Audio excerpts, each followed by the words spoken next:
Welcome back to The Balance Sheet, where we dive into the stories behind America's biggest brands and industries. Today, we're talking about a piece of brewing history coming to an end. On December 11th, 2025, Anheuser-Busch announced the closure of its iconic Merrimack, New Hampshire brewery after 54 years of operation. This isn't just a factory shutdown, it's a symbol of shifting tides in the beer world. Stick around as we unpack why this is happening, the role of that infamous Bud Light controversy, and what it means for the future of beer in America. Let's start with the basics. The Merrimack plant, nestled along the Merrimack River, has been a cornerstone of New Hampshire's economy since 1970.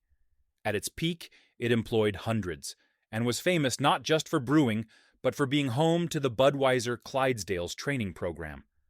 But in early 2026, the doors will close for good, affecting about 475 jobs across this and two other sites, Fairfield, California, and Newark, New Jersey, the latter of which is being sold. Anheuser-Busch cites operational modernization and efficiency as the key reasons they will shrink from 12 plants down to 9. They've poured nearly $2 billion into upgrading their 100 U.S. facilities over the last 5 years. By consolidating production to higher capacity breweries, they aim to streamline operations and focus on growing brands like Michelob Ultra. But employees aren't being left in the lurch. They've been offered relocation, training, or severance packages. Still, local leaders like Governor Kelly Ayotte are voicing disappointment over the economic blow to the community. But why now? To understand, we need to zoom out to the bigger picture. The American beer market is in a slump.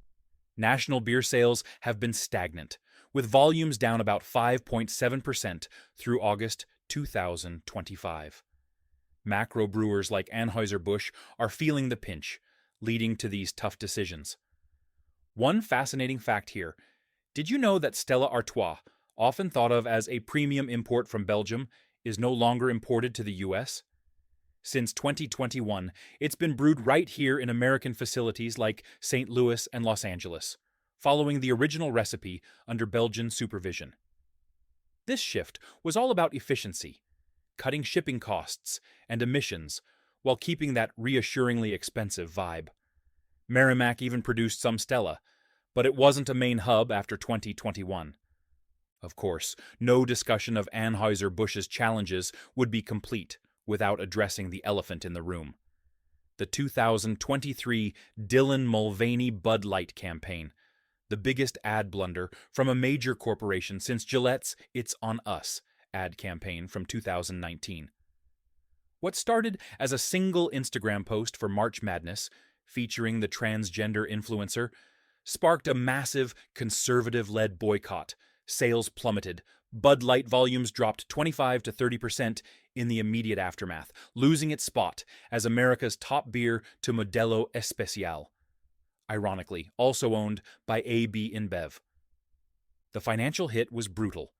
North American organic revenue fell by $1.4 billion in 2023, with Bud Light down nearly 30% year over year into early 2024.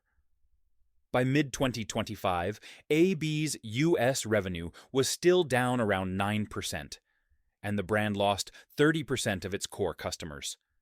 This led to over 350 corporate layoffs in July 2023, reputational damage, and even downgraded corporate DEI scores. Distributors threatened to drop the brand entirely, and shelf space shrunk. While the boycott wasn't the sole driver of the Merrimack closure, AB frames these moves as proactive efficiency amid industry-wide declines. It absolutely amplified the pain. Analysts estimate it contributed 20 to 30% to AB's U.S. volume drops, accelerating cost-cutting like plant consolidations. Even now, Bud Light sales are about 13% below pre-2023 levels, though AB has bounced back somewhat through stars like Michelob Ultra. But let's broaden this out. Is the craft beer market eclipsing traditional American beers like Budweiser? Not quite. macro beer still dominates with about 75% market share by dollars and 80 to 85% by volume. However, craft has grown into a powerhouse, holding 24% of the $117 billion U.S. beer market. That's around $29 billion.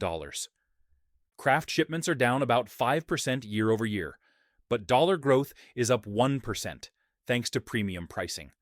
Globally, craft is projected to explode from $129 billion in 2025 to $215 billion by 2030, with an 11% compound annual growth rate.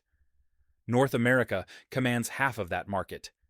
Innovations like low-alcohol options and e-commerce are fueling this, while macro struggles with mid-single-digit declines. The overall U.S. beer market is valued at $117 billion, with 97 million barrels shipped year to date, but down just under 6%. Globally, it's set to hit over $882 billion in 2025, growing at about 4% to 2032. Draft beer alone was worth $10.5 billion in 2024 and is projected to reach $16 billion by 2033. Both macro and craft face headwinds, economic pressures, health trends, and competition from seltzers, ready-to-drink cocktails, and even cannabis. Younger consumers are shifting toward premium, artisanal options, putting more pressure on giants like AB. So, what does the Merrimack closure mean for the future? It's a sign of adaptation in a maturing industry. Anheuser-Busch is doubling down on efficiency and hot brands, while craft continues to innovate. For New Hampshire, it's a loss, but perhaps an opportunity for local brewers to fill the gap. As of late 2025, there are over 90 craft breweries located throughout the state. No shortage of options. If you're a beer lover, this might mean easier access to craft gems at better prices. And for AB, they're betting on recovery with investments in sustainability and new products. What do you think? Is the boycott still hurting Bud Light, or is the market just evolving? Drop your thoughts in the comments, hit like and subscribe for more deep dives. Thanks for watching.